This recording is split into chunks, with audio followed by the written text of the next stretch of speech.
sekaligus merekam perkembangan kasus COVID ya, di Kabupaten Sleman. Saya sampaikan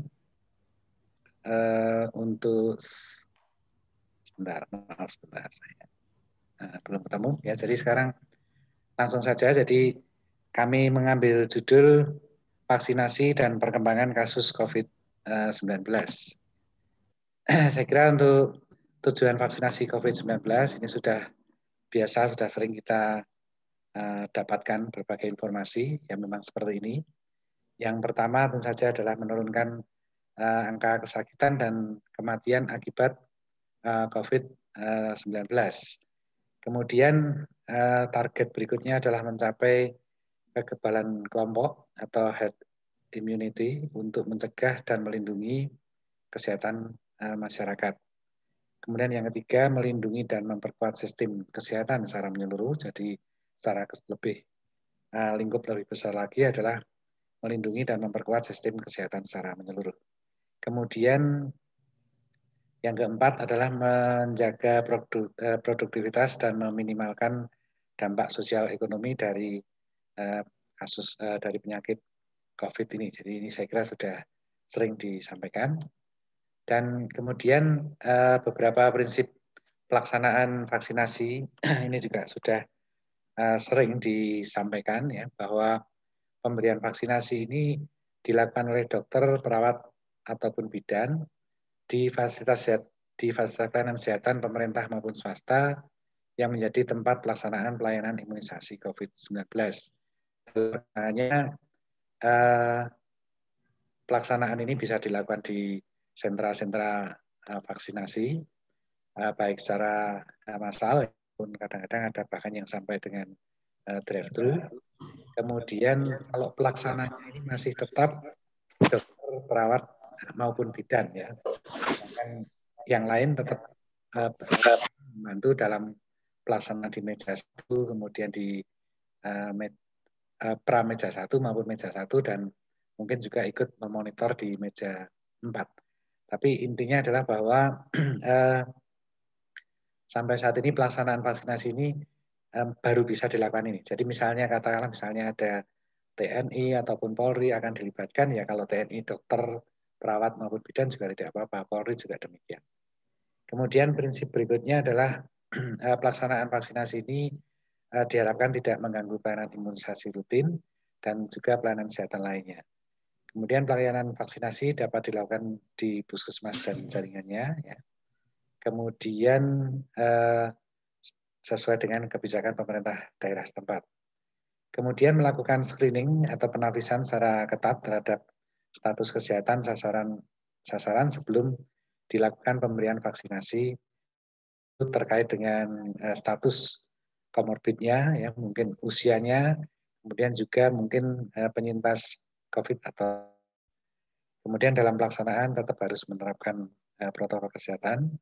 Dan yang keenam harus mengoptimalkan surveillance COVID-19 ini termasuk pelaporannya. Kemudian tempat sudah kami sampaikan tadi. Nah, ini gambaran untuk kondisi di Kabupaten Sleman per hari Sabtu tanggal 24 April. Seperti kita ketahui, tahap pertama yang dilaksanakan mulai pertengahan Januari di Sleman dimulai tanggal 14 Januari itu ditujukan untuk SDM kesehatan. Semula ditujukannya hanya untuk tenaga kesehatan, tapi dalam perkembangan menjadi SDM kesehatan, itu artinya semua yang bekerja di fasilitas kesehatan itu menjadi sasaran prioritas di tahap pertama. Sampai saat ini sudah tercapai 115,26% untuk dosis 1 dan 103,08% untuk dosis 2. Mengapa kok bisa di atas 100%? Seperti kita ketahui bahwa nakes itu kan terus berkembang ya. Misalnya katakanlah sebelum akhir Februari itu belum koas misalnya, atau belum praktek misalnya perawat ataupun bidan. Kemudian setelah Februari sudah mulai koas atau sudah mulai praktek di rumah sakit, maka dia masuk kriteria SDM kesehatan dan harus diberikan vaksin juga. Sehingga jumlah sasaran ini terus meningkat sebetulnya.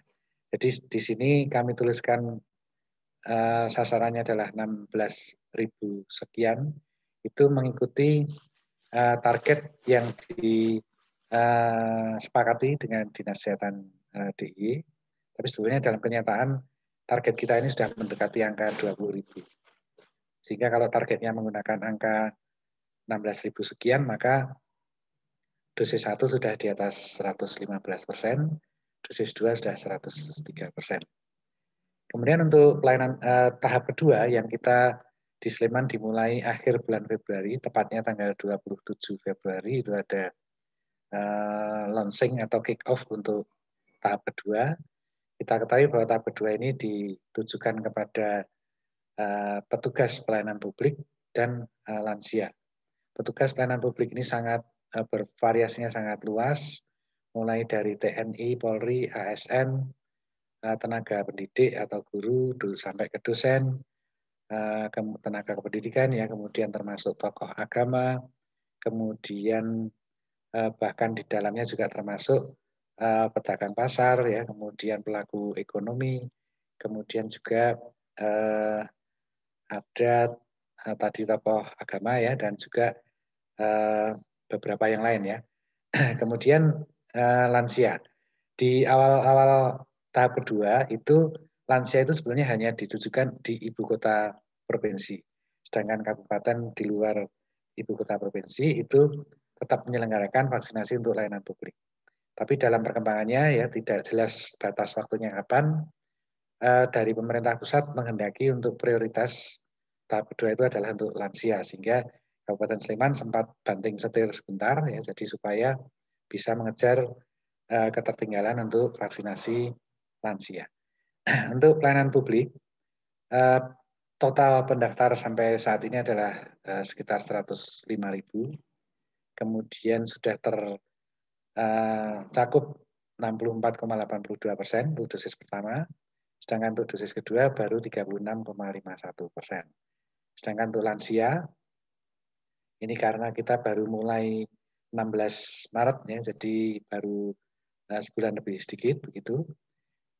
Sudah tercapai lansia ini total sasaran yang disepakati di tingkat provinsi adalah di Sleman adalah 60.000 sekian, ya. Sebetulnya berdasarkan data statistik, lansia di Kabupaten Sleman itu sekitar 12,5% dari jumlah penduduk. Jadi kalau penduduknya 1.100.000, kurang lebih 135 sampai 140.000. Tapi yang berhasil didata sampai minggu kemarin itu baru 60.000 sekian. Kemudian yang sudah divaksin dosis pertama sudah di angka lebih dari 50%, ya, mendekati angka 60%. Kemudian di dosis kedua sudah di angka 18,54%. Ini dibanding seminggu yang lalu ini sudah meningkat sangat drastis karena di minggu yang lalu itu dosis kedua ini baru di bawah 1.000. Kemudian untuk yang dosis pertama itu masih di bawah 30.000 ketika itu. Sekarang sudah 36.000. Kemudian untuk dibandingkan atau kita juga melihat sebentar posisi di Jogja atau di daerah istimewa Yogyakarta, ini gambarannya kurang lebih seperti ini. Jadi untuk dosis 1, ini memang untuk Sleman sudah di atas rata-rata kabupaten kota yang lain, ya. Baik itu untuk lansia, pelayanan publik maupun SDM kesehatan. Totalnya juga demikian, kita sudah total dosis 1 itu ada 123.573. Sementara kota Yogyakarta yang startnya lebih awal itu 106.365. Tapi memang harus diakui target sasaran di Sleman paling tinggi, ya, dibandingkan dengan kabupaten kota lain di DIY. Kemudian untuk dosis kedua juga relatif sudah cukup tinggi juga. Kalau secara total masih di bawah kota Yogyakarta, karena sekali lagi kota Yogyakarta lansia di lebih dahulukan ya, kemudian juga petugas publik waktu itu Presiden Republik Indonesia juga menghadiri ya di Beringharjo.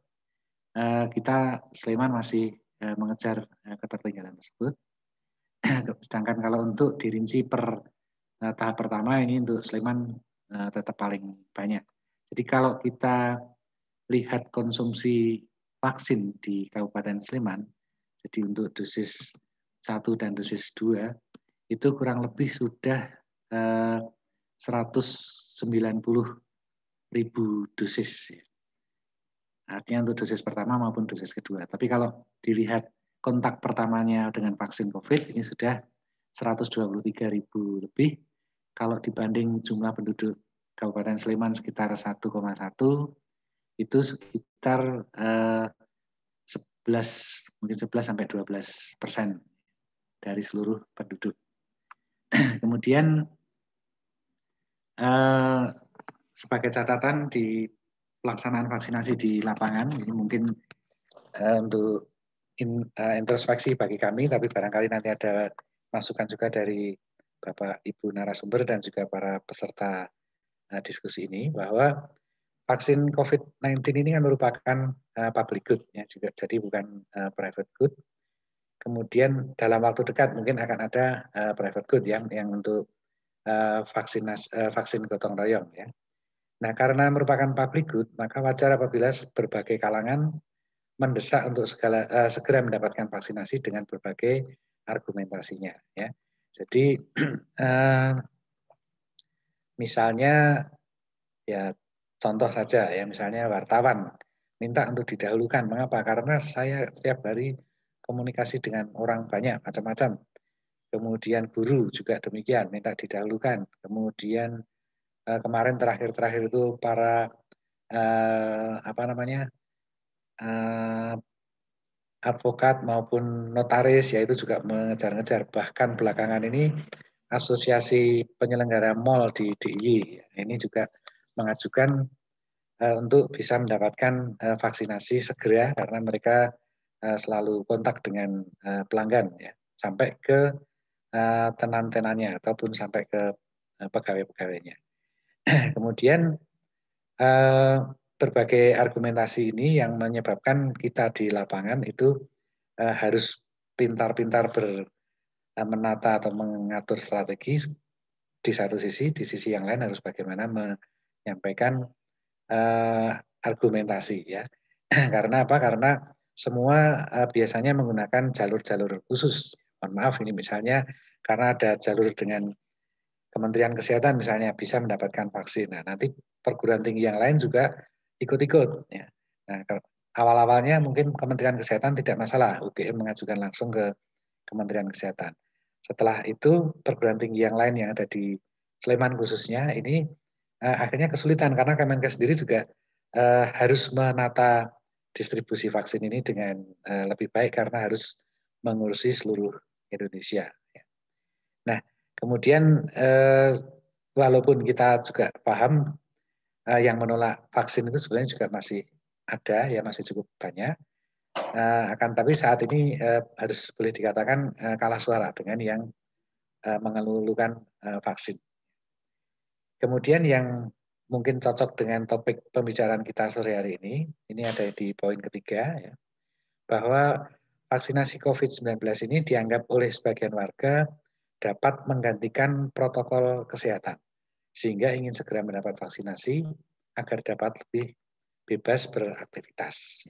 Kemarin kami juga baru saja berdiskusi atau ngobrol, yaitu banyak, artinya pejabat juga itu menyatakan bahwa mengapa kok ada larangan mudik, ada larangan berbagai macam yang sangat ketat, kan sudah divaksinasi. Nah, yang divaksinasi kan baru sekian persen ya, dari yang seharusnya sampai 7%. Tapi biasanya karena masa sudah divaksin, dia harusnya boleh dong saya mudik misalnya seperti itu. Padahal larangan mudik berlaku untuk semua, baik yang sudah divaksin maupun belum. Kemudian juga harus menjadi catatan di sini bahwa dalam kenyataannya ketersediaan vaksin ini tidak seperti yang diharapkan. Meskipun kita tahu bahwa pemerintah pusat ini terus berusaha untuk menyediakan vaksin dalam jumlah sangat besar dari berbagai merek, agar dapat segera tercapai herd immunity. Dan kita paham bersama bahwa kalaupun toh pasokan vaksin ini lancar, itu kan tetap paling cepat akhir Desember 2021 itu baru memungkinkan tercapai 70%. Itu pun sekali lagi kalau pasokan vaksin lancar, ya tidak ada embargo dan sebagainya. Di sisi lain juga efektivitas ya dari vaksin ini tetap terjaga paling tidak sampai akhir tahun ya, karena ada juga yang menyampaikan bahwa efektivitas vaksin yang sekarang dipakai ini hanya 3 bulan atau maksimal 6 bulan dan sebagainya. Tapi setidaknya andaikan semua 70% penduduk Indonesia sekitar 181 juta itu tervaksin, itu tetap paling cepat akan tercapai akhir Desember 2021. Sebelum itu sebetulnya tidak bermakna apa-apa untuk pemutusan rantai penularan ya. Kalau toh bermakna itu adalah untuk individu-individu, tapi untuk penularan ke orang lain itu masih tetap mengancam. Sehingga cocok sekali untuk judul diskusi kita pada sore hari. Nah, ini euforia terhadap vaksinasi ditambah kejenuhan menerapkan protokol kesehatan menjadikan tren penambahan kasus terkonfirmasi meningkat ya. Setidaknya kita alami di Kabupaten Sleman. Di Sleman per 24 April kemarin total kasus konfirmasi ada 13.759 ya. Dengan angka kesembuhan itu 89,49%, masih lebih rendah dari angka kesembuhan nasional 91,17%. Kemudian yang juga menjadi masalah di akhir-akhir ini adalah angka kematian kita sangat tinggi. Saat ini case fatality rate-nya adalah 2,77%, lebih tinggi dari angka kematian nasional. Kemudian angka reproduksi efektif 0,97, angka di bawah 1 ini sudah tercapai di Sleman kurang lebih 1 minggu, tapi ini masih tetap lebih tinggi dari angka nasional ya, bahkan dengan angka DI pun masih lebih tinggi. Kemudian konfirmasi aktif masih di atas 1065, kalau di persentase masih 7,74% dan angka nasional sudah 6,11%. Ini karena kita mengejar waktu, gambarannya saja, jadi per bulan ini gambaran kasus COVID, kasus sembuh, dan kasus meninggal dunia di Kabupaten Sleman ini puncaknya itu terjadi pada bulan Januari, tapi lompatan naiknya sebenarnya sudah dimulai pada bulan November, melompat lagi di bulan Desember, dan Januari ini menjadi saat-saat kritis ya, ketika banyak sekali warga positif, dan ketika itu fasilitas kesehatan juga masih sangat kurang ya ketika itu terjadi surge itu. Kemudian kematian pada bulan Januari ini sudah sangat tinggi dibandingkan Desember, bahkan juga dibandingkan bulan-bulan sebelumnya. 87, Februari juga masih meningkat menjadi 90 walaupun harinya lebih pendek. Kemudian Maret itu kasus positif sudah menurun di bulan Februari. Ada ada korelasinya mungkin dengan penerapan PPKM ya. Tapi kemudian bulan Maret ini mulai naik lagi. Angka kematiannya memang turun, tapi di bulan April sampai tanggal 24 kemarin, angka kasus positif harian ini sudah lebih tinggi dari bulan Februari. Kemudian angka kematian ini sudah lebih tinggi dari bulan Maret. Ya, padahal April masih sekitar 7 hari lagi. Sehingga kemungkinan angka kematian atau jumlah kasus meninggal ini masih akan meningkat. Mudah-mudahan tidak, tapi dalam kenyataannya memang masih cukup tinggi.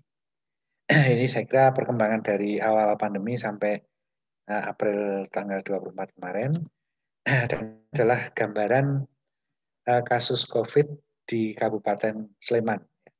Dari Maret sampai Desember 2020, kasusnya itu ada 5.063, Sedangkan di bulan Januari saja ada 3.338, kemudian di bulan Februari sudah menurun 1.627, tapi di bulan Maret naik lagi menjadi 1.963,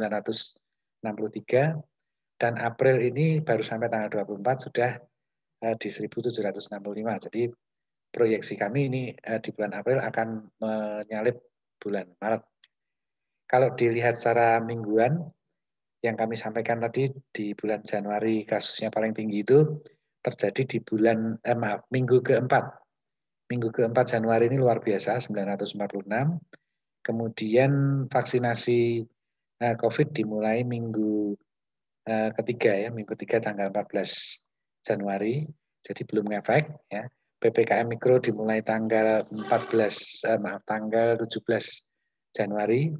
Ngefeknya sudah mulai terasa di minggu ke-6, ini sudah masuk bulan Februari. Dan terus turun, kemudian naik perlahan, turun sebentar. Saat ini kita ada di minggu ke-17 ya, tapi datanya baru 4 hari, ini belum kami masukkan.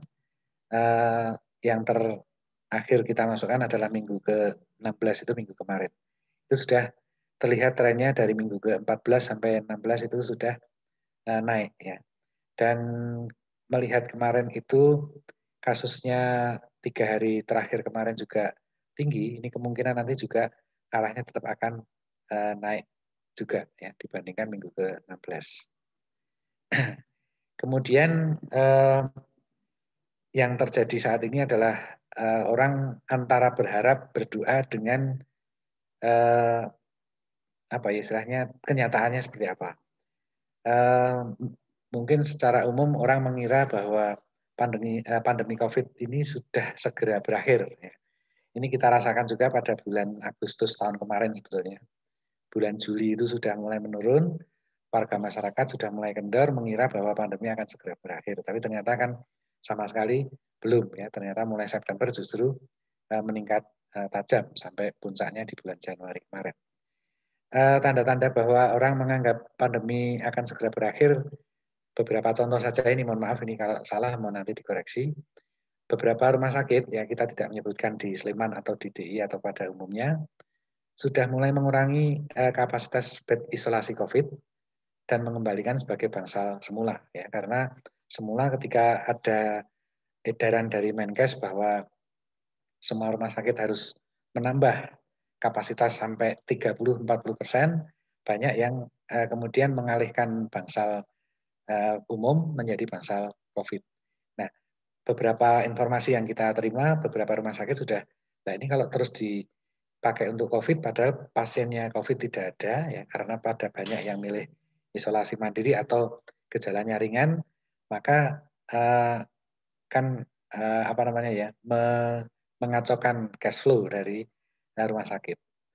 Kemudian juga beberapa pemerintah daerah, kami katakan beberapa pemerintah daerah karena Sleman juga termasuk yang berencana menutup shelter kabupaten ya.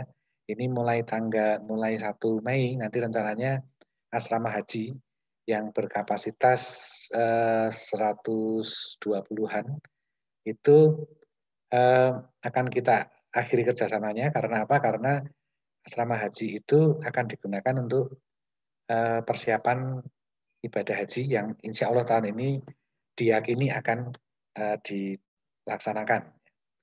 Kemudian sebagian besar kalurahan ketika bulan Januari kita gencarkan untuk kita dorong membuat mengaktifkan shelter kalurahan, juga belakangan ini justru tidak jadi mengaktifkan ya, karena memang harus diakui repot sekali karena mereka tidak punya tenaga kesehatan, mengandalkan dari teman-teman puskesmas maupun bidan di desa. Sayangnya pasien-pasien yang tidak bergejala ataupun gejala ringan itu memilih isolasi mandiri daripada harus di shelter kalurahan. Kemudian juga kita lihat di beberapa daerah terdapat tanda-tanda beberapa perangkat daerah itu ingin mengembalikan pandemi COVID ini cukup menjadi urusan kesehatan. Padahal status tanggap darurat ini adalah bencana non alam, sehingga sebetulnya bukan hanya kesehatan di sini yang berperan aktif ya. Karena 3T itu memang betul urusannya kesehatan, sebagian besar ya, mungkin 90%. Tapi di luar 3T itu masih banyak sekali ada pembatasan pergerakan manusia, pembatasan berkerumun ya, dan menerapkan 3M itu sebenarnya kan adalah urusan semua sektor. Ya. Kemudian khusus di Sleman ini yang kita masih tetap mendapat dukungan dari lintas sektor ya, tetap harus kita syukuri. Iya, Pak Dem. Bahwa Satpol PP itu masih tetap gencar untuk menerapkan pembatasan ataupun pengawasan terhadap penerapan protokol kesehatan. Yang kemudian BPBD masih bersedia mengurusi dekontaminasi dan juga pemulasaraan jenazah sampai ke pemakamannya.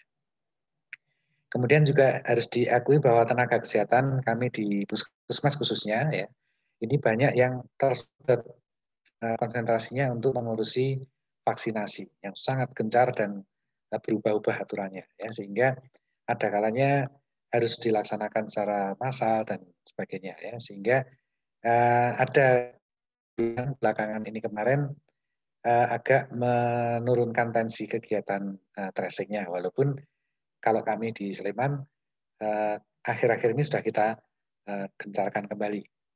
Kemudian kesimpulan kita di sini adalah bahwa pandemi COVID-19 ini belum berakhir dan tidak ada seorang pun yang berani memastikan kapan pandemi ini segera berakhir. Pertanyaannya mengapa kok masyarakat sekarang sudah seperti tidak ada apa-apa ya, artinya kegiatan juga kalau kita lihat di jalan-jalan ya, di semua kendaraan juga tetap penuh, di tempat wisata juga tetap ramai, di rumah makan selama bulan puasa ini entah buka bersama, entah makan malam juga tetap ramai ya. Nah, ini sebelum ini sebetulnya ada slide yang terlompati. Jadi kalau kita belajar dari India, ini mohon maaf, ini mungkin tidak tepat betul, tapi secara umum para pakar-pakar mengatakan bahwa jangan sampai nanti yang terjadi di India terjadi juga di Indonesia. Saya kira kita sepakat ya. Nah, ini kondisi pada tanggal 15 April itu kapasitas rumah sakit isolasi di rumah sakit itu sebetulnya masih cukup memadai. Isolasi kritikal ini masih ada 52 bed, ini baru di Sleman ya. Kemudian isolasi non kritikal ada 443 bed. Tentu saja ini dominan ada di Rumah Sakit Sarjito dan Rumah Sakit Akademik UGM di yang kritikal. Sedangkan non kritikal ini tersebar di 25 rumah sakit yang ada di Kabupaten Sleman. Hanya harus diakui bahwa untuk kritikal di Sarjito maupun di RSA UGM ini peruntukannya tidak hanya untuk warga Sleman tentu saja ya, lintas kabupaten kota, bahkan ada kalanya di luar provinsi DI. Kemudian tadi yang kami sampaikan bahwa asrama haji, mohon maaf ini kapasitas real kita ada 112. Kemudian Rusunawa Gemawang ini juga shelter yang dikelola kabupaten, kapasitas real itu ada 56. Kemudian kita masih ditambah dengan asrama Unisa 50 kamar dengan kapasitas 100 bed. Kemudian sebelum ini sebetulnya ada Hotel Ibis, tapi ini juga tidak laku ternyata. Akhirnya sudah ditutup per 1 Maret. Kemudian shelter Kalurahan, ini yang tadi kami ceritakan, sebetulnya sudah ada 62 dari 86 kalurahan itu yang siap untuk mengelola shelter di Kalurahan. Ya. Ada 784 kamar. Tapi dalam kenyataan sekarang ini mungkin tidak sampai 50 yang masih tetap aktif. Atau kelurahannya mungkin hanya boleh dikatakan nggak sampai 10 kelurahan yang masih setia menyelenggarakan shelter kelurahan. Ini saya kira tidak perlu karena waktunya ya. Ini sebetulnya kami hanya ingin menyampaikan bahwa sebetulnya tidak kurang-kurang aturannya itu, baik instruksi Menteri Dalam Negeri, instruksi Gubernur, sampai terakhir instruksi Bupati, itu mengatur tentang pembatasan pergerakan orang. Ya.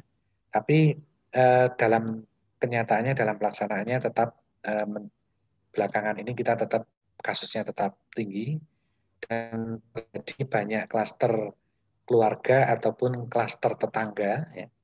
Sehingga di awal PPKM itu kita tidak ada RT yang merah, ya, tidak ada RT dengan zona merah, tidak ada yang zona oranye, semua zona kuning, semua dan juga hijau, sebagian besar hijau. Tapi kondisi kita pada tanggal 19 April atau minggu kemarin, ya minggu 19 sampai 24 April, itu ada 4 zona merah dan 19 zona orange, ya, lainnya zona kuning maupun zona hijau. Padahal kalau zona zona oranye maupun zona merah itu seperti kita ketahui antara lain yang mencolok karena ini di bulan Ramadan, ya. Di zona oranye dan zona merah ini tempat ibadah itu harus ditutup. Nah, ini yang kadang-kadang menjadi sedikit permasalahan juga di lapangan, ya, karena sudah terlanjur dibuka, tiba-tiba harus ditutup, misalnya seperti itu. Ini tadi yang kami sampaikan bahwa satu Kabupaten Sleman itu masih punya 4 RT yang berzona merah, sedangkan 19 berzona orange. Sebelum kami akhiri, kami sampaikan bahwa di Sleman harus diakui bahwa sering terjadi klaster, ya. Dulu sebelum masuk bulan puasa itu banyak klaster hajatan. Berikutnya adalah klaster takziah, ya. Dan terakhir kemarin juga masih ada yang di Tenggarai itu merupakan klaster hajatan, maaf bukan hajatan tapi takziah dan kelanjutannya, ya. Jadi misalnya ada tahlilan, ada yasinan, pengajian itu tempat menimbulkan banyak penambahan kasus di satu rumah di tingkat rukun tetangga. Sleman juga banyak sekali kemarin di beberapa pondok pesantren itu terjadi klaster, ya, dan ternyata kalau kita kunjungi beberapa pondok pesantren kemarin, kebetulan Ikatan Dokter Indonesia Cabang Sleman juga melakukan bakti sosial ke sebuah pesantren, ya. Kebetulan saya ikut di situ. Kita lihat bahwa ternyata seluruh santrinya itu tidak pakai masker. Dan ketika ditanya mengapa tidak pakai masker, jawabannya serempak kompak tidak punya. Untungnya kami membawa masker dan kita bagikan, kemudian kita ajari untuk menggunakan masker. Nah, apa namanya, kemungkinan lebih lanjut adalah bahwa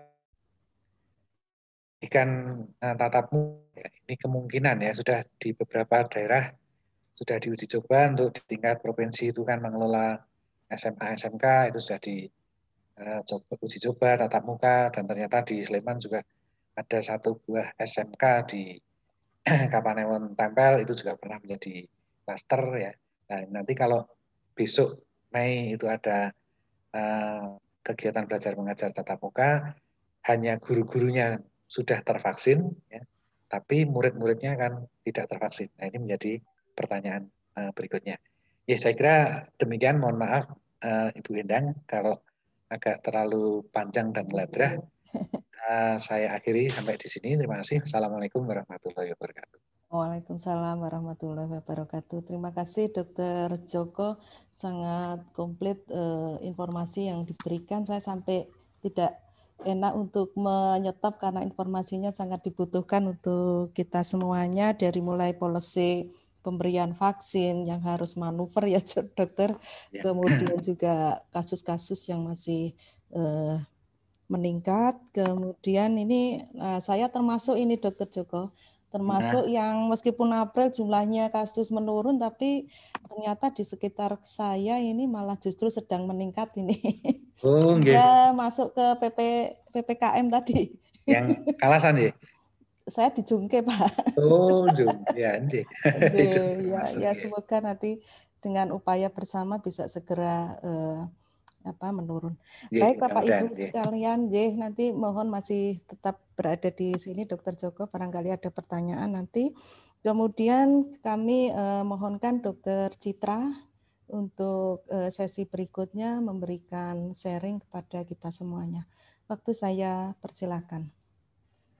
Matur nuwun, Bu Endang, salam hormat Dokter Joko, Dokter Ika, dan teman-teman yang lain. Jadi saya izin share screen sesuai dengan topik. Saya kira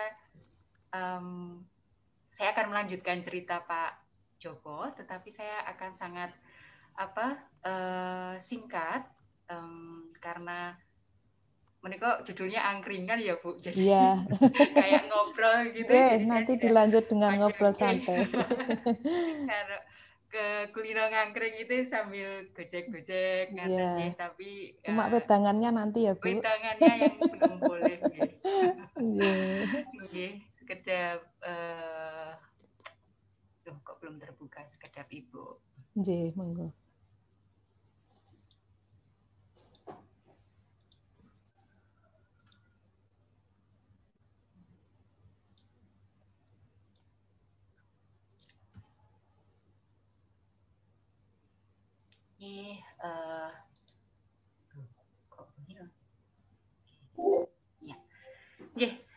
Bapak Ibu semua, baik yang di Zoom maupun di YouTube. Jadi di angkringan Sonjo kali ini tema yang diangkat adalah tetap waspada setelah vaksinasi, nggih Bu Endang. Nggih. Di sini saya ubah waspadanya itu menjadi tetap 5M setelah vaksinasi, tetapi saat awal mendapatkan tema ini maksudnya adalah setelah vaksinasi lengkap atau setelah seseorang itu mendapat vaksinasi atau setelah vaksinasi dimulai. Nah itu, nanti saya semuanya arahnya saja. Semuanya saja. Iya. Jadi ini lebih ke arah bahwa setelah seseorang itu divaksin, bahwa 5M itu harus tetap dilakukan karena ya ini saya ambil dari salah satu rumah sakit, ini Mitra Plumbon Indramayu, yang menunjukkan bahwa tidak mencegah penularan sehingga harus tetap mematuhi 5M. Jadi ini harus juga dikerjakan. Tadi Pak Joko sudah menyampaikan bahwa saat ini pun vaksinasi dimulai, klaster-klaster juga banyak muncul, ya. Bahkan kalau di Jogja saya kira sangat intensif sekali dari Maret sampai April. Sleman, Kulon Progo, Kota Jogja, Gunung Kidul. Nah, menika terkait dengan takziah, kemudian ada hajatan. Jadi sebetulnya kegiatan untuk bertemu itu tidak dilarang, cuman tadi bahwa prokesnya yang kuat itu kemudian kadang terlena saking kangennya, nggih Bu Endang, kalau sudah setahun nggak ketemu itu kemudian juga lupa maskernya melorot sedikit, kemudian peluk-pelukan gitu nggih, yang seharusnya tetap menjaga jarak. Ya. Nah, jadi kalau di sini saya tampilkan gambar, ini adalah ada orang vaksinasi di Indonesia sudah disuntik vaksin. Ini adalah saya ambil dari gambarnya film Spider-Man.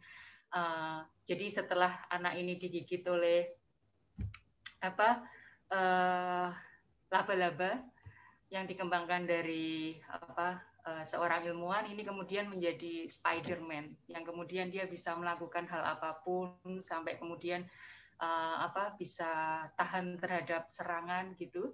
Tetapi vaksin COVID itu tidak demikian, bukan berarti kemudian menjadi seorang Spider-Man, ya itu. Nah, karena ada beberapa hal. Yang pertama adalah efikasi vaksin terhadap COVID-19. Jadi ini adalah terhadap disease-nya, ya, terhadap sakitnya. Itu adalah kalau di Indonesia itu 65%, kalau di Brasil sekitar 50-an%, kalau di Turki dia lebih tinggi. Jadi masih ada ada kemungkinan juga akan mengalami sakit karena COVID. Meskipun kita sudah divaksin, tetapi kesempatannya itu jauh berkurang. Nah, yang berikutnya adalah bahwa bukti itu masih berkembang. Apakah ini mencegah infeksi atau transmisi? Kita belum cukup bukti untuk menyatakan bahwa kita akan tercegah dari terinfeksi COVID kalau sudah sudah mendapatkan vaksin, tetapi tadi akan tercegah dari menjadi sakit karena COVID-19, karena SARS-CoV-2 atau dari COVID-19 nama penyakitnya. Nah, yang berikutnya adalah belum semua target vaksinasi itu mendapatkan vaksin. Tadi yang disampaikan oleh Pak Joko bahwa belum semua target itu kita sudah tercakup, dan saat ini seperti ada kegiatan percepatan vaksinasi lansia Joko ya. Nah, itu untuk mengejar upaya target prioritas. Jadi target prioritas itu adalah untuk tenaga kesehatan. Saya kira tadi sudah cukup baik, sudah terlampaui sampai 100 lebih tadi betul, targetnya. betul. Tetapi secara nasional, kalau kita itu di Indonesia, vaksinasi secara komplit itu baru tercakup pada 3,7% populasi kita. Dan kita tahu untuk bisa mencapai tadi yang disebut kekebalan kelompok, kita membutuhkan sekitar 70%. Jadi masih ada potensi bahwa di sekitar kita juga ada orang yang mungkin terkena karena tadi masih banyak yang belum terlindungi dan kemudian juga transmisinya masih cukup tinggi. Yang berikutnya adalah ini COVID-19 ini adalah penyakit baru. Dan kemudian kalau kita lihat di beberapa media, mungkin yang saat ini baru sedang booming itu adalah dari India, ada bukan mutasi ya, ini sebenarnya ada mutasi, ada yang dari Brasil, ada yang dari India juga yang disinyalir lebih berbahaya dan lebih daya penularannya lebih tinggi. Nah, apakah kemudian kita terlindungi dari varian-varian saat ini juga masih berkembang ya. Apakah kemudian yang kita dapat itu kita juga terlindung dari varian-varian yang baru yang saat ini berkembang? Harapannya sih iya ya, kalau sudah divaksin, tapi ilmu pengetahuannya masih akan terus berkembang, sehingga kemudian kenapa 5M itu harus tetap dilakukan. Kemudian yang paling penting adalah bahwa transmisi masyarakat itu saat ini masih berlangsung. Dan menjadi sustain ya, maksudnya menetap, karena tadi bahwa ada takziah, kemudian ada orang yang dia merasa tidak apa-apa, kemudian datang dan mungkin ikut di beberapa periode event untuk penyiapan dari makanan takziah bareng-bareng, merasa baik-baik saja dan tidak tahu juga dia dapat dari mana. Dan ini yang kita sebut sebagai transmisi masyarakat, dan transmisi masyarakat di kita itu sudah masih sustain, masih berlangsung terus meskipun dengan PPKM mikro itu bisa bukan terhenti juga, tetapi minimal ada terkendali. Jadi tidak seperti kasus di Januari.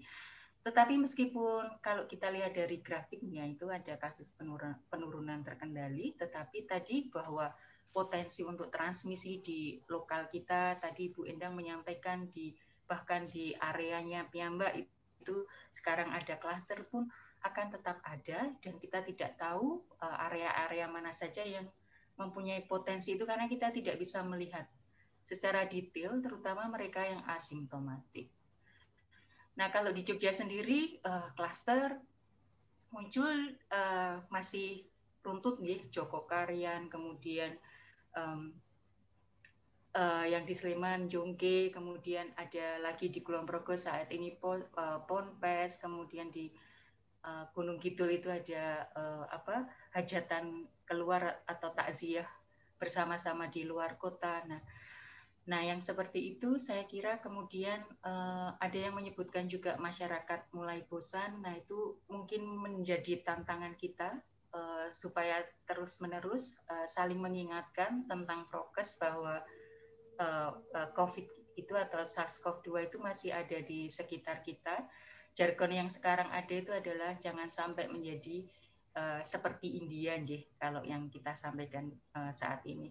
Dan salah satu hal saya kira saya cukup apresiasi meskipun mengingatkannya itu tidak sekuat di awal-awal di bulan Januari itu, pun ada beberapa area yang kemudian juga ketat. tetapi juga ada area-area yang kemudian menjadi longgar. Mungkin karena ada kebutuhan ekonomi juga, semakin banyak pengunjung. Nah, tapi di situ saya kira pentingnya kerjasama lintas sektor tadi yang disampaikan oleh Dr. Joko. Kalau seandainya ini nanti akan kasusnya mulai terlihat tampak turun. Kalau di Sleman tadi kita lihat sekitar 2.000 dan 2.000 itu mampu diatasi oleh Sleman dan tidak menimbulkan sistem kesehatan yang seperti di Januari awal tahun lalu. Nah, keberadaan kasus yang nanti cenderung melandai itu nanti pastinya akan menimbulkan mulai kelonggaran dan kemudian juga fungsi-fungsi supporting itu akan melonggar juga. Nah, ini mungkin yang perlu dipersiapkan. Kemudian kalau nanti naik lagi, kapan bukanya mungkin harus kita persiapkan bersama. Rencana kalau hal itu nanti terjadi, kalau ini merendah, apa saja. Buka lagi, itu akan di mana, misalkan Rusunawa akan kita buka lagi itu kapan, kelurahan akan kita buka lagi kapan, atau ditutup ketika kapan. Yep, saya kira itu yang menjadi poin diskusi saya untuk sore hari ini, Bu Endang. Saya kembalikan ke Bu Endang, ya. Terima kasih Dr. Citra atas paparannya dan ajakannya untuk tetap bisa mencapai vaksinasi, efek vaksinasi untuk perlindungan masyarakat biar lebih optimal. Selanjutnya, monggo Dr. Ika Trisnawati. Kami haturkan waktu, mungkin kalau tidak ada PPT, silakan untuk sharing mentesnya dulu ya. Apa yang harus kita kerjakan pasca vaksinasi ini, terutama dipandang dari sisi klinis. Monggo Dr. Ika, mungkin paparan singkat terlebih dahulu, kemudian nanti akan saya aturkan beberapa pertanyaan ini. Monggo Dr. Ika. Terima kasih untuk waktunya Bu Endang. Suara saya terdengar jelas ya Bu? Terdengar jelas Ibu. Ya, seperti tadi yang sudah disampaikan dan dipaparkan dengan sangat jelas sekali data-data yang cukup lengkap oleh Bapak Kepala Dinas Kesehatan Kabupaten Sleman dan juga tadi yang sudah disampaikan oleh Dr. Citra. Di sini saya mau menekankan kembali bahwa saya selalu mengawali dari data COVID, update data COVID. Jadi update data COVID di dunia saja ini juga angkanya itu terus meningkat ya, sampai per hari ini sudah di atas dari 146 juta dengan angka kematian sekitar 3,1 juta kematian. Tertinggi ini memang di US ya, dan India ini ranking kedua. Nah, ranking keduanya ini yang padahal sebelumnya itu sudah bisa menekan angka COVID. Nah, ini mungkin nanti yang akan kita bahas bersama-sama karena kita bisa belajar pelajaran yang cukup baik di sini untuk apa yang saat ini terjadi di India. Ya. Dan bagaimana dengan di Indonesia? Tadi kalau Dr. Joko sudah menyampaikan data di Kabupaten Sleman, di Indonesia di sini sudah mencapai 1,6 juta pasien yang terinfeksi dengan angka kematian sekitar 44.000 angka kematian. Dan case fatality rate untuk Indonesia di atas dari case fatality rate dunia. Jadi kalau di Indonesia sekitar 2,7%, sementara di dunia 2,1%. Nah, ini juga apalagi tadi data yang disampaikan oleh Dr. Joko, ternyata di DIY 3%. Nah, ini agak sedih ya saya mendengarnya. Ya, seperti itu. Nah, kemudian euforia vaksin. Nah, di sini mungkin titik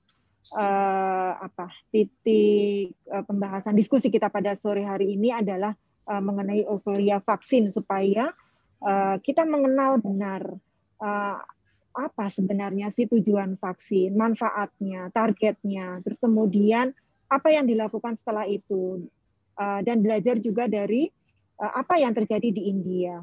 Kalau kita melihat data di India yang sekarang disebut dengan tsunami COVID di India, bahwa pada bulan September sampai dengan November tahun 2020, India sudah bisa menekan angka COVID menurun sampai 10 kali lipat.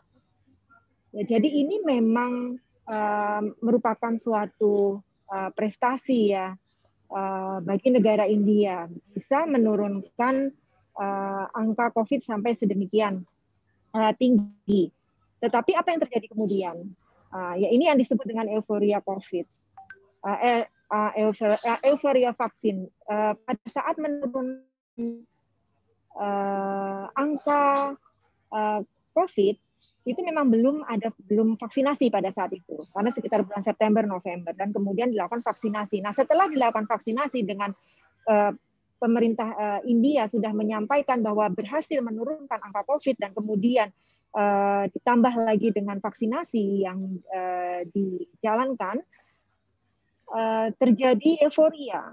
Jadi kemudian penurunan protokol kesehatan dan juga pembebasan dari protokol-protokol yang memang sudah ditetapkan sebelumnya terhadap COVID, sehingga pada bulan Desember sampai dengan Januari, nah disinilah ada kegiatan-kegiatan yang sifatnya mulai dari keagamaan, juga selain keagamaan ada ritual-ritual yang lain terkait kebudayaan seperti itu, yang pada akhirnya menghasilkan peningkatan kasus hampir 200.000 per hari pada bulan Maret sampai dengan April sekarang ini. Dan kita bisa lihat di media-media televisi atau media-media lainnya bahwa demikian tingginya angka kejadian COVID, kasus baru COVID di sini sampai rumah sakit kewalahan, tidak ada tempat untuk menampung pasien yang sakit. Pasokan oksigen di sini juga sangat berkurang.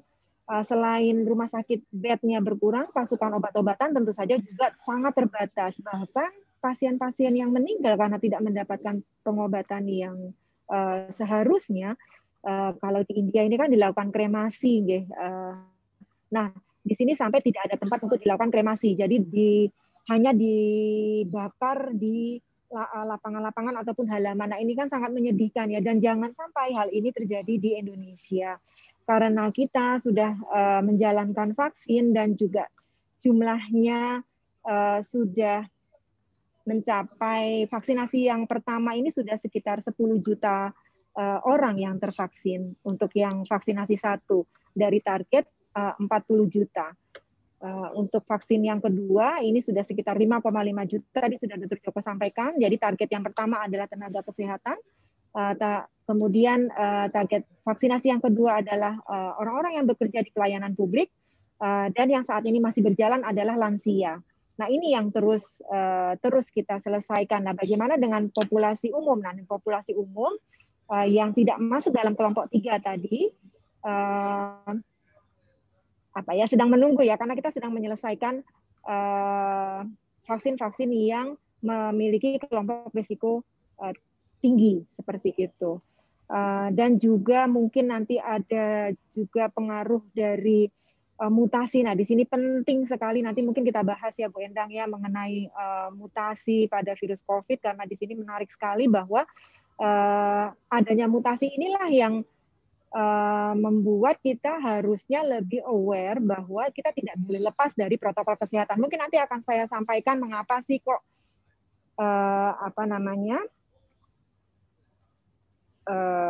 walaupun kita sudah vaksin masih bisa terinfeksi seperti itu. Tadi kan Dr. Citra juga sudah menyampaikan, Dr. Joko juga tadi sudah menyampaikan bahwa tujuan vaksin itu adalah tidak hanya jadi bukan semata-mata vaksin itu mencegah seseorang 100% tidak terinfeksi. Nah, inilah mungkin persepsi inilah yang mungkin harus benar-benar ditanamkan kepada seluruh individu, bahwa kalau kita divaksin itu kita tidak 100%. Karena ada tujuan yang kedua, yaitu apabila kita terinfeksi pasca vaksin, tujuannya adalah untuk mencegah supaya tidak menjadi sakit berat seperti itu. Jadi artinya walaupun sudah divaksin, kita masih mungkin bisa tertular atau masih bisa terinfeksi. Nah, tadi kan sudah Dr. Citra sampaikan ada beberapa penelitian yang sudah seperti tadi beberapa negara yang mendeklar bahwa vaksinasi efikasinya ada yang 6. Jadi range-nya memang agak tinggi ya, antara 60 sampai 80%. Jadi ada yang mendeklar efikasinya 60%, ada yang 70%, ya seperti itu. Dan yang di Indonesia pada saat vaksinasi Sinovac yang di Bandung itu juga efikasinya adalah 60%. Tetapi kan ini kita hanya pada kelompok kecil. Jadi vaksinasi massal yang saat ini sedang dilaksanakan, sedang giat-giatnya dilaksanakan di seluruh Indonesia. Nah, kita ini masih belum tahu karena kan kita kan akan melihat dalam waktu 12 bulan, dalam waktu 1 tahun ke depan, seberapa besar sebenarnya efektivitas atau efikasi dari vaksin tersebut bisa memproteksi seseorang yang sudah divaksin. Dan tadi mutasi-mutasi yang sudah ada ini sebenarnya sudah terdokumentasi sejak awal COVID. Yang pertama kali menemukan bahwa ada mutasi di sini adalah UK, ya di Inggris, sekitar bulan September tahun 2020 di sini menemukan varian B117. Dan kemudian Oktober 2020 di Afrika Selatan di sini menemukan varian B1351. Dan bulan Desember tahun 2020 di Brazil menemukan varian mutasi P1. Nah, India sendiri beberapa varian yang tadi ditemukan di UK, Afrika Selatan, Brazil itu ternyata ditemukan di negaranya. Karena mungkin transportasi sudah terbuka ya. Karena kan sekarang ini transportasi dunia sudah mulai membuka diri. Nah, ini jadi artinya sudah ada mobilitas antar negara. Nah, ini ternyata beberapa strain mutasi yang ada di beberapa negara itu ada semua di India. Dan India sendiri juga memiliki mutasi virus tersendiri, yaitu B1617. Nah, ini yang kemudian beberapa waktu yang lalu juga di Indonesia dilaporkan bahwa ada warga India yang eksodus ke Indonesia, itu ternyata juga memiliki strain mutasi tipe tersebut. Nah, padahal di Tenggarai mutasi pada virus yang ditemukan di India yaitu B1617 itu resiko transmisi atau penularannya itu lebih mudah. Jadi artinya lebih mudah menular. Ya, jadi ada memang mutasi-mutasi pada virus itu ada beberapa dampak. Ya, jadi sebenarnya virus bermutasi itu merupakan suatu pertahanan dari virus itu sendiri untuk bisa bertahan hidup. Jadi itu adalah secara alamiah virus itu hidup seperti itu, tidak hanya pada COVID, semua virus seperti itu. Jadi dia akan melakukan mutasi pada saat berada di dalam tubuh host. Di sini hostnya itu adalah manusia. Nah, mutasi-mutasi yang terjadi ini bisa memberikan efek yang bermacam-macam. Bisa meningkatkan infectivity atau meningkatkan transmisi atau meningkatkan daya tular sehingga virus tersebut menjadi mudah menular, atau virus tersebut menjadi lebih pintar untuk menghindari dari antibody neutralizing yang dibentuk oleh tubuh manusia.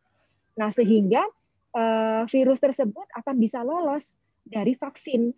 Vaksin kan dibuat berdasarkan antigen yang ada dari virus sebelumnya. Kemudian terciptalah satu vaksin, dan vaksin itu diberikan kepada seseorang yang sehat. Sementara virus tersebut sudah berubah. Nah, sehingga vaksin tersebut tentu saja tidak bisa full mengcover virus-virus yang tadi sudah berubah. Mungkin seperti itu, Bu Endang. Nanti mungkin kita bisa lanjutkan dengan diskusi. Ya, terima kasih Dr. Ika informasinya. Jadi menanggapi mutasi ini memang hal yang umum untuk di virus ya, cuma efek dari mutasi ini yang harus kita waspadai. Baik, Dr. Ika, menyambung dari fakta bahwa kasus yang melejit atau kasus yang meningkat itu kebanyakan adalah karena transmisi ataupun juga perilaku yang kurang bagus, dan mungkin juga tadi yang awalnya adalah menginfeksi satu orang, kemudian karena tidak terkelola dengan baik, seperti isolasi di tempat yang jauh dari orang sehat, sehingga beliau malah memilih untuk isoman, sehingga akhirnya meletus jadi kasus klaster keluarga, kemudian jadi klaster RT dan sebagainya. Kalau menurut Dokter Ika, apa sih yang harus diperhatikan untuk pasien-pasien yang sudah terkonfirmasi ini, tetapi dia tidak bisa atau tidak berkeinginan untuk menyingkir terlebih dahulu dari orang yang sehat, sehingga memilih isolasi mandiri, sementara mungkin anggota keluarganya masih sehat. Nah, ini apa sih yang harus dikerjakan? Mungkin ini yang ditunggu-tunggu oleh beberapa masyarakat yang sekarang terdampak ini. Monggo Dokter Ika. Ya, terima kasih Bu Endang. Jadi memang ada beberapa prinsip yang harus diperhatikan pada saat kita melakukan isolasi mandiri. Isolasi mandiri bisa dilakukan di rumah atau apabila tidak memungkinkan, maka bisa di tempat-tempat yang sudah disediakan oleh pemerintah setempat. Kalau untuk isolasi di rumah itu harus benar-benar paham. Jadi biasanya kami tenaga kesehatan akan memberikan leaflet atau memberikan edukasi apakah memungkinkan atau tidak seseorang yang positif tersebut untuk isolasi mandiri di rumah. Karena ada beberapa hal pokok yang harus diperhatikan. Yang pertama, apakah dalam satu rumah tersebut ada yang kelompoknya rentan seperti orang lanjut usia lanjut ataupun ada bayi atau anak-anak atau orang sakit dengan komorbid penyakit kronis. Jadi seperti misalnya kanker, gagal ginjal, jantung, liver, seperti itu. Dan apakah rumah tersebut ada satu tempat kamar tersendiri yang tidak bergabung dengan keluarga yang lain. Nanti akan dibantu. Jadi memang pasien tersebut diusahakan untuk tidak mobilisasi keluar masuk rumah seperti itu. Tetapi memang pasien yang positif itu tadi tidak hanya terkurung di dalam satu kamar, dia kalau kondisi baik kan tentu bisa isolasi mandiri di rumah, dia harus kena matahari, dia harus kena oksigen luar, jadi pada saat pagi dia harus berjemur misalnya. Nah itu pada saat keluar dari kamar menggunakan masker, menggunakan kamar mandi sendiri. Apabila tidak bisa dan menggunakan kamar mandi sendiri, alat-alat makan sendiri, serta mencuci pakaian dan linen sendiri. Tersendiri artinya dipisah. Apabila tidak memungkinkan kamar mandi sendiri, maka harus dipatuhi protokol. Nah, ini mungkin yang agak sulit memang ya Bu Endang ya, karena dia harus menyediakan spray desinfektan untuk menyemprot gagang pintu, untuk menyemprot keran air ataupun shower ataupun tempat-tempat di mana yang akan dipegang bersamaan. Nah, ini memang agak sulit untuk isolasi di rumah manakala rumah tersebut penuh dengan anggota keluarga, tidak ada kamar mandi tersendiri, tidak ada kamar tersendiri, itu sebaiknya memang dianjurkan tidak untuk isolasi mandiri, lebih baik difasilitasi oleh vaskes setempat, ya mungkin nanti akan ada shelter sesuai dengan kabupaten masing-masing. Nah ini akan menghindari dari klaster keluarga itu tadi Bu Endang. Terima kasih Dokter Ika. Memang harus kesadaran ya akhirnya, kesadaran dan berpikir untuk bersama-sama untuk memilih bisa terpisah dari anggota keluarga yang sehat terlebih dahulu. Meskipun sebenarnya Dokter Joko sudah menyiapkan ini beberapa shelter yang ini, tapi will-nya untuk bisa pindah sementara saja selama dia sakit ini kok tidak terrealisasi ya, mau didorong dengan seperti apa ini yang jadi kita agak bingung. Baik, terima kasih Dokter Ika, mungkin nanti bisa menjadi renungan dari teman-teman. Ini mohon maaf kadang kamera saya nge-freeze, saya ini siarannya dari rumah sakit karena kebetulan anak baru operasi. Jadi, mohon maaf kalau kadang saya tutup kameranya. Baik Dokter Ika, ini di salah satu chat ada yang bertanya dari Pandan Melati. Selamat sore, saya kader kesehatan lansia. Kemarin ada lansia yang menyampaikan kalau beliau tidak mau divaksin karena ada temannya di Beringharjo. Setelah divaksin kakinya bengkak, badan panas, dan akhirnya harus berobat di rumah sakit dengan biaya yang cukup banyak. Ada juga teman beliau, sampai mana nih tadi? Kakinya bengkak, teman beliau setelah vaksin karena katanya sakit sampai sekarang sudah sebulan tidak bisa jualan lagi. Nah, berdasarkan kasus ini bagaimana caranya supaya kader bisa menyampaikan informasi yang baik kepada lansia supaya bisa diterima dengan baik. Nah, ini cukup kompleks ya. Ini berawal dari mungkin mengkaitkan apakah sakitnya ini karena vaksin atau tidak, ataukah ada hal yang harus diperhatikan sebelum vaksinasi. Mungkin nanti Dokter Ika, kemudian juga tapi oleh Dokter Citra ini kaitannya dengan penyebaran di tingkat masyarakat ya. Nanti kalau misalnya tidak mau divaksin, kemudian akan berubah atau berdampak seperti apa. Monggo Dokter Ika dulu. Ya, terima kasih. Ini kasusnya terjadi pada lansia dengan kaki bengkak pasca vaksin, ya, kaki bengkak dan panas, kaki bengkak dan badan panas, ya. Jadi memang ada kejadian yang disebut kejadian ikutan pasca imunisasi. Jadi hal-hal yang terjadi pasca vaksinasi, apapun itu harus dilaporkan. Ya, jadi sebaiknya memang datang ke fasilitas kesehatan dan dilaporkan bahwa kejadian ini adalah setelah menerima vaksin. KIPI atau kejadian ikutan pasca imunisasi itu bisa saja berhubungan dengan vaksinasi tersebut atau tidak berhubungan.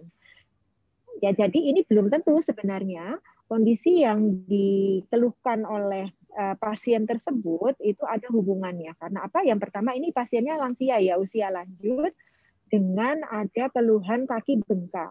Keluhan kaki bengkak itu adalah hal yang lazim ya, sering dijumpai pada lansia karena memang sudah ada kelemahan pada otot jantung, dan ini memang biasanya fisiologis atau secara secara alamiahnya semua organ itu akan terjadi penurunan fungsi ya pada saat usia lanjut, dan sering terjadi kegagalan atau pembengkakan jantung yang bisa juga diperberat karena penyebab yang lain seperti adanya hipertensi, diabetes mellitus. Nah, itu akan lebih mempercepat dan lebih memperberat kondisi tersebut. Atau bisa juga karena memang klep pada vena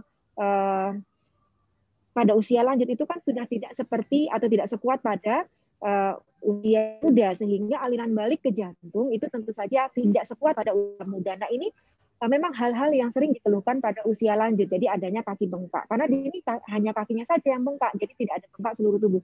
Kalau misalnya reaksi tersebut adalah alergi akibat vaksin, tentu saja kondisinya adalah sistemik atau seluruh tubuh. Nah, yang kedua dengan demam. Nah, kalau demam ini masih ada kemungkinan atau kejadian ikutan pasca imunisasi. Nah, ini sebaiknya memang kembali ke vaskes tersebut dan melaporkan. Kejadian KIPI ini sebenarnya bukan kalau memang ini adalah KIPI tidak menjadi tanggungan pribadi, nanti akan menjadi tanggungan dari pemerintah karena akan dilaporkan, ada sistem pelaporan dan itu akan bisa dikirimkan ke Kementerian Kesehatan seperti itu. Jadi sebenarnya ini karena datanya ini minimal ya Bu Endang ya, jadi saya tidak bisa membuat kesimpulan, jadi saya hanya bisa memberikan beberapa kemungkinan seperti itu. Dan ini juga dikatakan bahwa setelah vaksin ada yang sakit sampai sekarang sehingga tidak bisa jualan. Nah, ini sakitnya seperti apa itu tadi ya. Mestinya kalau lansia itu kan akan dicek dulu untuk komorbid-komorbidnya. Manakala komorbidnya itu stabil, bisa dilakukan vaksinasi. Nah, ini apakah sakitnya ini ada hubungannya dengan vaksin atau tidak, itu juga harus dilihat lagi nih sakit yang bagaimana, karena memang ada ciri khas tersendiri kondisi-kondisi yang disebabkan karena vaksinasi. Ya, jadi seperti misalnya gatal, demam, atau ruam-ruam di kulit, diare seperti itu ya. Tapi kalau seperti kaki bengkak, hanya kaki, terus kemudian sakitnya ini sakit yang seperti apa, itu ada bisa saja bukan disebabkan karena vaksinasi. Ya, sebaiknya kalau menurut saya memang dilaporkan saja kalau memang hal tersebut terjadi setelah vaksin, karena nanti akan dianalisis, akan dilakukan analisis oleh petugas kesehatan. dokter ya, oleh petugas kesehatan tersebut. Seperti itu, Bu Endang. Terima kasih Dokter Ika. Kalau tambahan dari Dokter Citra? Bu Endang, sebetulnya saya juga mengalami pertanyaan seperti itu dari keluarga dekat juga ya. Ada ibu mertua kakak udah dengan kondisi rheumatoid arthritis, kemudian nafsu makan menurun. Nah, ini ragu-ragu ini dia untuk vaksin karena kok ini temannya itu habis divaksin, kemudian sakit, harus dirawat di rumah sakit gitu. Ternyata juga itu dekat, tapi yang utama sebetulnya pesan yang saya sampaikan biasanya bahwa vaksinasi ini kalau untuk lansia akan dilakukan di rumah sakit dan kondisinya akan dilihat, dan kemudian jika ada amatan nanti akan ditindaklanjuti oleh pasienkes tersebut. Jadi memberikan rasa aman untuk para lansia. Kemudian yang berikutnya saya kira banyak sekali sebetulnya informasi-informasi tersebut itu beredar di WA ya, Bu Endang. Kemudian menjadi takut untuk menerima vaksin, dan saya kira mungkin pesan komunikasi publik yang baik. Saya kira misalkan kalau memang ada kejadian akan baik disampaikan dan dijelaskan juga, sehingga kemudian informasi-informasi tersebut bisa diluruskan. Mungkin Dokter Joko malah punya pengalaman yang luar biasa menikah terkait itu, karena promkesnya Dokter Joko luar biasa Dokter Joko untuk melengkapi. Enggak, Dok, untuk menambahkan. Terima kasih. Jadi dari chat tadi memang harus dilacak lebih lanjut ya. Saya kira kalau memang itu KIPI termasuk cukup serius sehingga harus diselidiki lebih lanjut. Nah, seperti yang disampaikan oleh Dr. Ika tadi. Jadi kita ketahui bahwa untuk lansia ini pada awalnya kan memang khususnya di Sleman ini kita usahakan untuk tidak dilaksanakan massal, jadi di Paskes. Tapi belakangan ini karena ada dorongan untuk cakupan lansia harus meningkat, itu kita sempat mengadakan satu kali vaksinasi lansia di UII dulu ya, untuk 2 kapanewon, yaitu Ngemplak dan Cangkringan ya. Tapi dengan pengawasan yang ketat dan kesabaran yang tinggi ya, karena harus betul-betul dikawal betul ya, termasuk mini ICU-nya itu kita siapkan dengan dokter spesialis penyakit dalam itu ya. Jadi itu untuk mengantisipasi tadi. Nah, kalau tadi sudah dijelaskan sebenarnya oleh Dokter Ika bahwa bisa jadi itu bukan karena vaksinnya ya. Bisa jadi memang ada penyakit lain yang kebetulan datang bersamaan. Jadi kalau fenomena di Sleman ini agak aneh ya. Jadi lansia itu malah pada berebut sebetulnya. Jadi saya jarang sekali mendengarkan ada lansia yang takut untuk divaksin ya, sehingga angka keberhasilan lansia kita kan sudah cukup tinggi ya, di atas 50%, kan hampir 60% tadi ya. Jadi seperti itu. Tentang biaya juga, tadi karena tidak dijelaskan apakah betul KIPI atau bukan. Kalau KIPI kan sebetulnya seperti tadi dijelaskan oleh Dr. Ika, kan sebetulnya sudah ada mekanismenya. Itu ada di tingkat kabupaten namanya Pokja KIPI, di tingkat provinsi namanya Komda KIPI, di tingkat nasional namanya Komnas KIPI. Itu nanti termasuk akan mengkaji atau menganalisis dan nanti termasuk sampai ke pembiayaannya. Bahkan di Kabupaten Sleman itu kalau misalnya KIPI-nya itu tidak memenuhi syarat untuk dibiayai oleh Kemenkes, sebetulnya sudah dialokasikan juga di APBD untuk membiayai orang yang memang karena KIPI. KIPI ini seperti definisinya semua kejadian medisnya setelah vaksinasi. Jadi berhubungan ataupun tidak tetap akan kita kita kejar, kita teliti, dan tentang biaya tidak perlu menjadi pemikiran.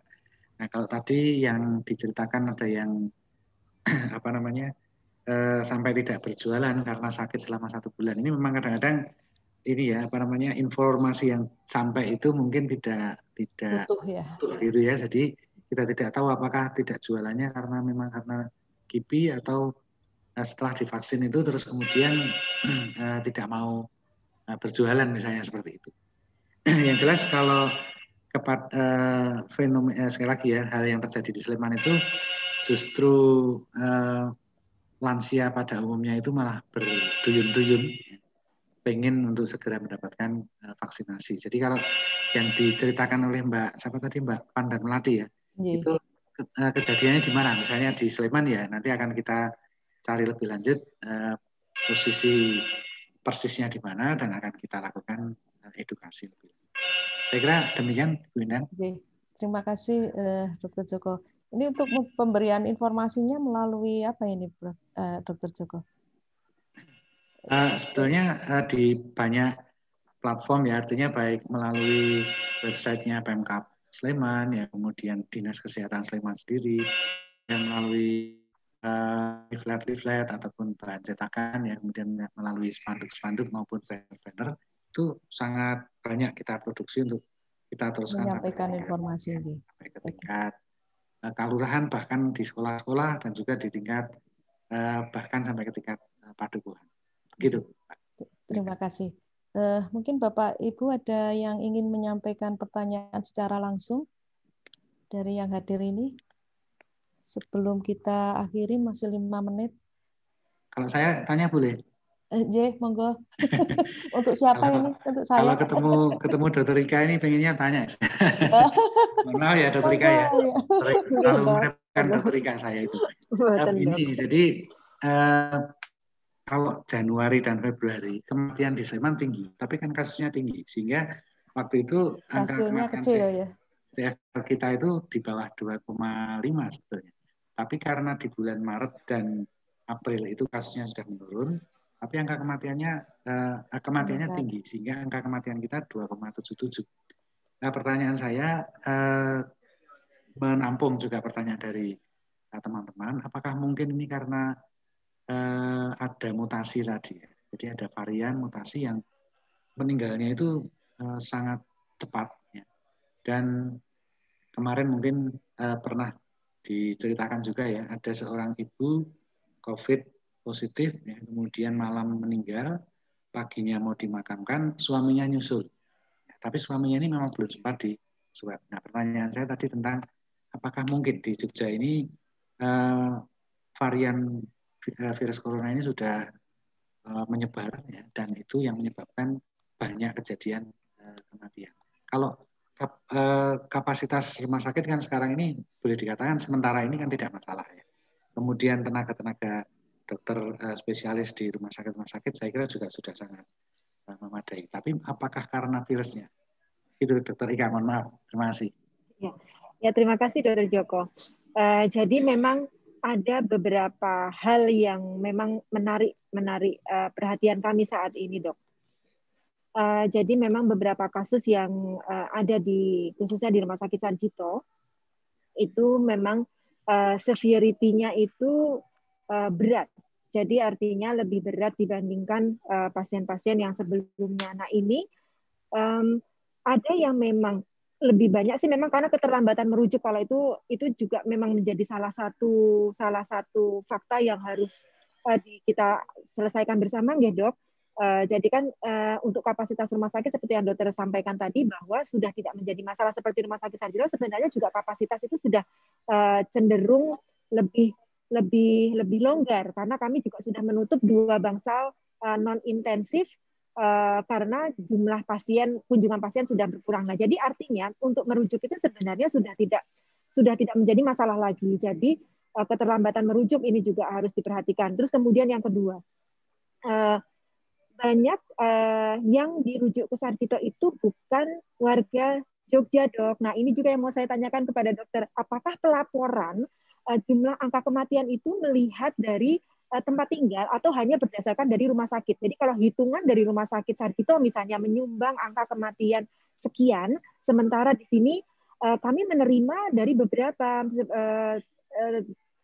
daerah di sekitar Jogja, seperti dari Magelang, paling banyak itu dari Magelang, Purworejo, Cilacap, seperti itu. Jadi dari daerah Solo, bahkan dari Solo itu juga ada yang di. Nah ini tercatatnya bagaimana, ini juga yang juga menjadi concern kami gitu. Jadi jangan sampai kalau pencatatannya hanya berdasarkan rumah sakit ini area Sleman maka masuk angka kematian Sleman. Nah ini jadi terhitung sebagai penduduk Jogja. Nah ini juga perlu kita pertimbangkan. Kemudian yang ketiga, pertanyaan Dr. Joko tadi terkait pertanyaan Dr. Joko tadi mengenai mutasi.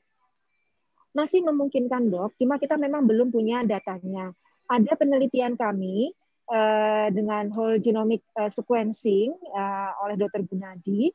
Ini ada satu klaster keluarga di Jogja.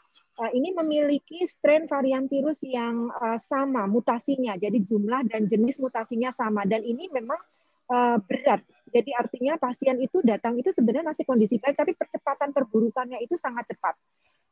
Ada dalam satu keluarga itu kebetulan ada 3 dengan kelompok yang berbeda. Artinya yang satu usia muda tanpa komorbid, yang satunya lagi ini ada 3, satu keluarga itu 3 yang terkena dok. Satu ini muda, usia 26 tahun tanpa komorbid, satunya lagi itu usia pertengahan, tetapi dengan komorbid obesitas, DM dan hipertensi. Dan satunya lagi usia lanjut 80 tahun dengan komorbid post stroke dan hipertensi. Pada saat datang kondisi sebenarnya masih relatif stabil, tapi kemudian perburukan terjadi dengan cepat. 2 meninggal dok, satu yang survive. Nah yang survive ini yang usia muda. Nah hanya memang kita kan belum melakukan secara rutin genomic sequencing ini dok. Jadi artinya kita memang belum bisa memetakan untuk kondisi yang saat ini dengan meningkatnya angka kematian. Apakah ini ada hubungannya dengan strain mutasi yang mempengaruhi virulensi. Nah ini yang kemudian kemarin baru saja juga ada webinar kan dok terkait whole genomic sequencing. Ini akan difasilitasi untuk menjadi rutin dok. Jadi manakala ada peningkatan kasus yang pertama atau ada peningkatan angka kematian. Nah di sini ada tempatnya untuk melakukan sequencing itu tadi untuk melihat. Dan ini nanti kebutuhannya adalah untuk epidemiologi tadi mana. Nanti setelah ini mungkin Dokter Citra di sini nanti yang akan lebih berperan. Jadi kalau ada peningkatan kasus, ternyata ada strain mutasi virus yang ditemukan di Jogja dan ini adalah jenisnya adalah strain virus tertentu, maka untuk tindak lanjut untuk secara epidemiologi. Nah ini harus disegerakan seperti itu dok.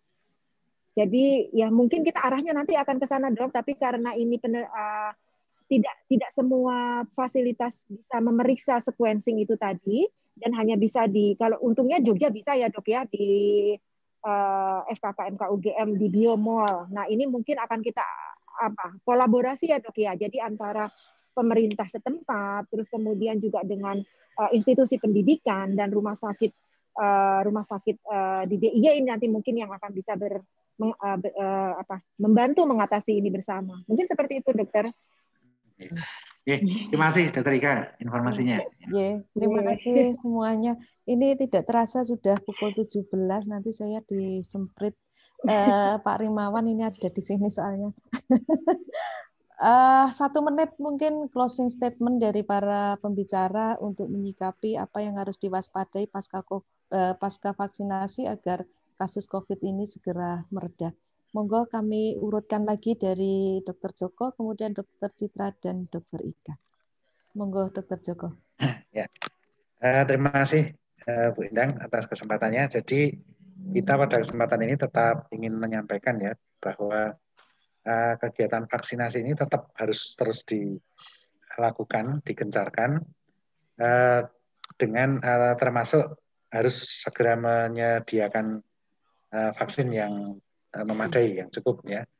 Kemudian seperti tadi juga disampaikan oleh Dr. Citra, ini tidak mengurangi keharusan kita, kedisiplinan kita untuk menerapkan protokol kesehatan yang tadi disebutkan 5M ya. Kalau di Sleman dikenal dengan Cita Mas Jajar, cuci tangan, pakai masker dan jaga jarak ya. Kemudian istilahnya tetap kuncinya itu selain Cita Mas Jajar tadi adalah membatasi mobilitas pergerakan dan menghindari kerumunan. Dari praktek di lapangan yang paling susah itu sebetulnya adalah menghindari kerumunan. Ya. Kemudian perlu ditekankan sekali lagi di sini bahwa kekebalan kelompok atau herd immunity itu baru tercapai kalau sudah 70% penduduk itu tervaksinasi. Jadi kalau sekarang ini memang belum apa-apanya. Jadi belum boleh berharap setelah vaksinasi dilaksanakan kemudian bisa terjadi kekebalan kelompok dan kemudian warga masyarakat bisa dengan bebas melakukan aktivitas seperti sedia kala. Catatan sedikit lagi, mungkin nanti ketika 70% rakyat Indonesia sudah divaksin, itu yang nakes-nakes yang divaksin bulan Januari mungkin sudah tidak kebal lagi, itu juga bisa menjadi masalah bagi kita semuanya. Saya kira demikian dari kami. Sekali lagi kami ucapkan terima kasih atas kesempatan pada sore hari ini. Kalau ada kurang salahnya mohon maaf. Akhir kata, Assalamualaikum warahmatullahi wabarakatuh. Waalaikumsalam warahmatullahi wabarakatuh. Terima kasih Dr. Joko. Monggo dilanjut Dr. Citra. Saya singkat saja melanjutkan Dr. Joko. Mari tidak bosan untuk 5M dan mari kita dukung upaya vaksinasi untuk melengkapi 5M. Matur nuwun semuanya. Terima kasih Dr. Citra. Monggo Dr. Rika.